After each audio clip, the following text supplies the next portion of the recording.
All right, let's talk about something we all feel, information overload. Today, we're diving into a really powerful method called microlearning. It's all about helping you build real, actual knowledge instead of just, passively watching stuff online. Let's get into it. So, let me just start by asking you a question. And be honest, how many videos, tutorials, and little clips did you scroll through this week? Now, how much of that actually stuck? It's such a common trap, right? We feel like we're being productive because we're consuming all this content, but the real learning, the kind that actually changes how we think, that gets lost in all the noise. So what's the fix? Well, it's actually beautifully counterintuitive. It's not about cramming in more information faster. Nope. It's about a complete mindset shift to this idea. Learn less, but deeper. And that is the core philosophy we're going to unpack right now. So what does this learn deeper philosophy actually look like in practice? Well, think of it this way. Instead of going on a trip and just collecting a dozen random, cheap souvenirs, you pick one single, meaningful object, and you learn its entire story. It's about building a deep, rich understanding around one idea, not just collecting a bunch of shallow facts. This totally redefines what learning is. It's not about the hours you put in, it's about the focus you bring to the table.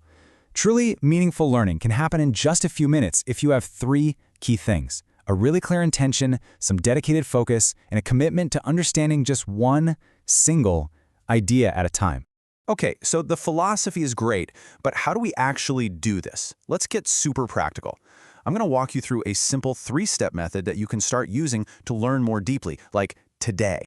Step 1. This is the foundation for absolutely everything that follows. Before you even think about opening a book or watching a video, the goal is to get crystal clear on what you want to walk away with.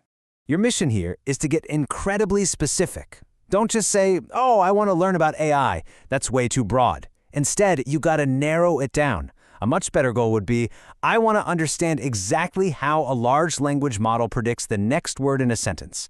You see the difference? A specific goal gives you a clear target to aim for.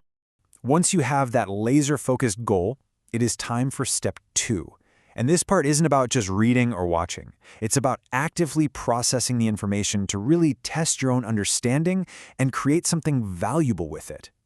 Your goal is to take what you've learned and boil it down into a really concise 60 to 120 word summary. Now, why that specific length? It's not random. It forces you to cut out all the fluff and get right to the absolute core of the idea. Trust me, if you can explain it that simply, you really truly get it. And finally, we've got step 3, structure. A great explanation isn't just about what you say, it's about how you say it. This is where you make your idea stick, not just for you, but for anyone you might share it with. Here is a simple but super powerful structure to follow. First, your introduction. Hook your audience. Start with a surprising fact or a question they can relate to. Then, the main idea. Deliver that short, sweet summary you just crafted. And finally, the application. Connect it back to the real world.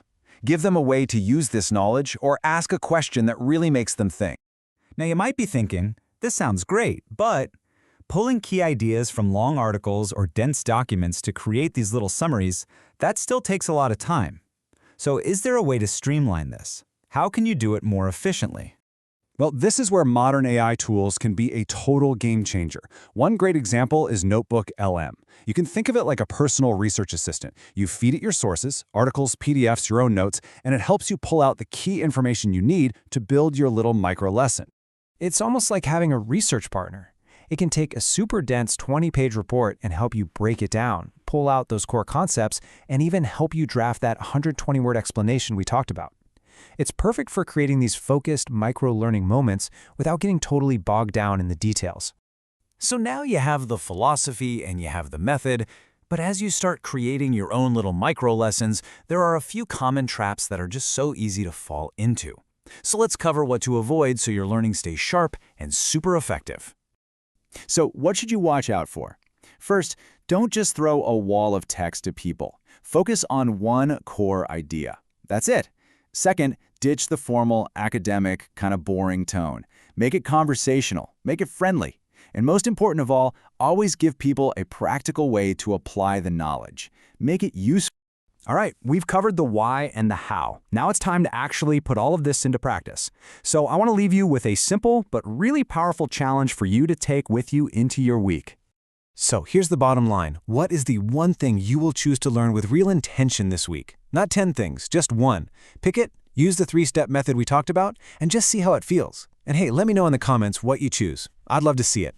And just remember, the goal here is not to be perfect at all. It's to experiment. Start small, pick one idea, and just try the process. Let's stop consuming endlessly and start building real meaning. Let's learn with intention. Thanks for hanging out with me.